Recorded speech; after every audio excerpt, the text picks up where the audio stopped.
And Mark, the amount of sunshine we see throughout the afternoon hours will be key in determining how many thunderstorms flare up as we head into the afternoon and eventually the evening and beyond. Here's where we stand right now. Most of the rain is now south of Interstate 70. Some pretty good downpours still through Rushville over towards Connorsville, just south of Newcastle as well. But you notice not as much lightning as we saw earlier in the day. That lightning has now moved through North Vernon. Some heavier rain still towards the Columbus area.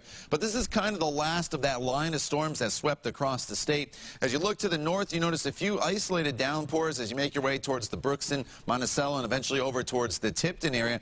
And that's what we'll be looking for this afternoon. As the skies start to brighten in northern locations, it's not going to take much in the way of sunshine to flare up these isolated storms as the atmosphere becomes a little more unstable once again. So as we go forward throughout the course of the day today, our main threat will be flooding with these isolated downpours. That's kind of what we saw throughout the course of the morning hours. And then I put wind in here as well. It's not the question as a few of these storms start to flare up later on this afternoon and evening that there could be some wind that's borderline severe. We're not looking at a lot in the way of severe weather, if anything, throughout the day today. It's more of an issue with the wind and the heavy rainfall as these storms start to move through. So TrueCast isn't painting a whole lot in the way of storm activity, but as we get into the evening hours and eventually even overnight, I think that's when we have another opportunity for some storms. The best chance of the storms throughout early Thursday will be south of Interstate 70. And make sure you join Mark and I and Beth as well starting tomorrow at 4:30 as we continue to monitor some of those storms. But as Mark mentioned, there's the view to the north and the sky starting to brighten a little bit with the rain cooled air. We're at 69 degrees.